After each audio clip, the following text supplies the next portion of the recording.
জ্বলবে এটা আমি দেখাবো। ও আচ্ছা দেখেন। এখন ভাই যে প্রশ্নটা করছেন সেটার আমি উত্তর দেই যে এই চুলায় ভাই প্রশ্নটা একটু আবার করবেন আমার। কোনটা জানি? এই যে মানে খরচের ব্যাপারটা যে 10 টাকার খরচের ব্যাপারটা যদি বিষয়টা ভেঙে দেই দর্শকদের, যেমন ধরেন আমরা গ্রামে গঞ্জে তো বেশিরভাগ লাকড়ির চুলা ইউজ করি, রাইট। তো গ্রামে গঞ্জে আপনার মা বোনদের যদি আমরা গ্যাসের চুলা কিনেও দেই, দেখবেন গ্যাসের চুলা এক সাইড করে রাখা তারা লাকড়ি দিয়ে রান্না করতেছে, কারণ লাকড়িতে স্বাচ্ছন্দ্য বোধ করে। এখন লাকড়িতে কিন্তু কিছু ক্ষতি আছে ভাই। লাকড়ির যে চুলাটা এটা যে ধোঁয়ার সৃষ্টি হয়, এই ধোঁয়াতে কার্বন মনো অক্সাইড নামক এক ধরনের জীবাণু থাকে, যেটা মাথা ব্যথা, ফুসফুস ক্যান্সার থেকে শুরু করে মা বোনদের অনেকের মাথা ব্যথা থাকে। কারণ কি মাথা ব্যথার? কারণ খুঁজে পায় না। তো এটা কিন্তু বিশ্ব স্বাস্থ্য সংস্থা বারবার সতর্ক করতেছে যে লাকড়ির চুলাগুলা মডিফাই করে পরিবেশ বান্ধব করে তারপর ব্যবহার করতে। তো আমরা কিন্তু এই পরিবেশ বান্ধব করেই আপনাদের সম্মুখে চুলাগুলা নিয়ে আসছি।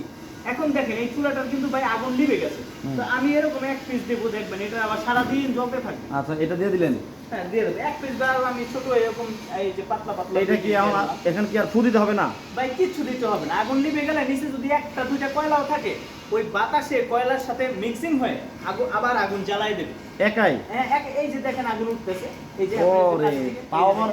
এই তাজা লাকড়িতে এত তাড়াতাড়ি? হ্যাঁ তাজা লাকড়ি, ভিজা লাকড়ি সবই জ্বালায় দেখাইলাম ভাই। আচ্ছা যা বলবেন ভাই। আপনার কাছে কি কোনো হাড়ি পাতিল আছে?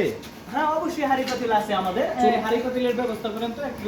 চুলার মধ্যে একটা হাড়ি পাতিল বসাইলে কেমন দেখায়? হ্যাঁ কেমন দেখায় সেটাও আমরা দর্শকদের একটু দেখাই। আচ্ছা আচ্ছা ভাই, এই যে এই দেখেন এগুলো কিন্তু আগুন নিভে গেছে। এখন আমি দেখেন এখানে কিন্তু সব নিভে গেছিল পুরো। হ্যাঁ আমি আজকে দিই ভাইয়া, তারপর আবার জ্বালায় দেখাই। আচ্ছা দেখেন এই ঘাও কোনো করে ফুদাও লাগে না কিন্তু ভাই লাইভে। আবারও কিন্তু জ্বলতেছে। দেখেন সাথে সাথে জ্বলে উঠছে, কোনো ফুদাও লাগে দেখেন কিভাবে জ্বলে। আচ্ছা ও এটা তো খুবই ভালো। মানে লাকড়ির চুলায় রান্না কিন্তু স্বাদই আলাদা। হ্যাঁ ভাই এই যে ভিজা লাকড়িগুলো যেগুলো নিয়ে আসছিলাম সেগুলো এই যে আমি দিয়ে দিলাম। আবারও একটা দিয়ে দেওয়া হচ্ছে।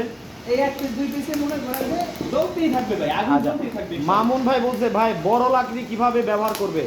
ভাই বড় লাকড়ির ক্ষেত্রে হচ্ছে আমাদের যে বড় বড় চুলা আছে, বড় লাকড়ি তো আপনার গ্রামগঞ্জে যে ছোট চুলা থাকে মা বোনরা যেটা রান্না করে বাসায়, ওইটার মধ্যে তো বড় গাছ ঢুকানো যায় না বা বড় চলা ঢুকানো যায় না।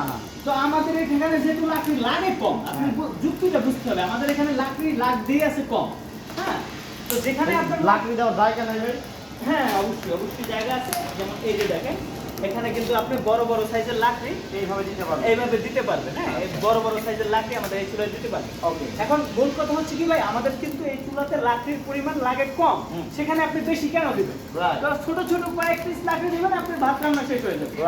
আনাম বাড়ি লাকড়ি সংগ্রহ করা, লাকড়ি দিয়ে গোডাউন ভরে রাখা দরকার নাই, কোনো দরকার। দেখেন কিভাবে সুন্দরভাবে জ্বলতেছে, দেখেন অনেক সুন্দর। এখন ভাই ওই যে কথাটায় চলে আসলাম, আমরা শুধু মুখে মুখে কি বলতেছি যে সারা মাসে আপনার 10 টাকায় রান্না হবে? না ভাই মুখে মুখে কথা বলতেছি না আমরা, এটা এখন আপনার এই চুলা আপনার কাছ থেকে তো যেহেতু কারখানা, এটা যেহেতু কারখানা, তো অনেক মানুষ তো আপনার কাছ থেকে নিছে। জি হাজার হাজার মানুষ আল্লাহর রহমতে আমাদের কাছে। মানে খরচের ব্যাপারে তারা কি বলতেছে? খরচের ব্যাপারে সবারই পজিটিভ ধারণা আমাদের। যেমন ধরেন একটা বাসা বাড়িতে তো আমরা গ্যাস সিলিন্ডার ব্যবহার করি অনেক, তাই না? এখন একটা ফ্যামিলিতে, মিডিয়াম সাইজের একটা ফ্যামিলিতে একটা গ্যাস সিলিন্ডারে কিন্তু হয় না। হ্যাঁ তাদের 1.5টা অথবা 2টা লাগে। তো একটা সিলিন্ডারের দাম 1500 টাকা মিনিমাম। এটা মিনিমাম 2টা লাগলে 3000 টাকা। তো একটা সংসারে 3000 টাকা লাগতেছে শুধু মানে রান্নার খরচ। এখন আপনার এই চুলায় ওই রকম একটা মিডিয়াম ফ্যামিলিতে রান্না করলে মানে কত টাকা আপনার খরচ হতে পারে? মিডিয়াম ফ্যামিলিতে রান্না করতে আমাদের এই চুলায় আপনার 1 মণ লাকড়ি ধরেন আপনার 300 টাকা। হ্যাঁ যদি শহরের আশেপাশে হয়। আর গ্রামের ক্ষেত্রে হচ্ছে আপনার 10 টাকার বেশি লাগার কথা না, কারণ গ্রামে কেউ লাকড়ি কিনে না ভাই। সবার লাকড়ি আছে। মনে করেন যে গ্রামে কিনলো, যদি কিনেও 1 মণ লাকড়িতে আমাদের একটা চুলা 1 মাস হয়ে যাবে। তার মানে 1 মণ লাকড়ির দাম 200 টাকা, তাই তো? 200 টাকা। মানে গ্রামে তো আরো কম, তাই না? গ্রামে 200 টাকা, 100 টাকা, 50 টাকা পাওয়া যায় 1 মণ লাকড়ি। তার মানে কোনো খরচই নাই। হ্যাঁ খরচ খুবই কম, নাই বলতে একদমই কম, সীমিত। আচ্ছা ধরেন এই যে আপনি বড় চুলা, যে এই দেখেন অনেক বড় বড় চুলা দেখতে পাচ্ছি। তো এই বড় চুলায় এগুলো তো কোথায় ব্যবহার করা হয় ভাই? এগুলো কোথায় ব্যবহার করা হয়?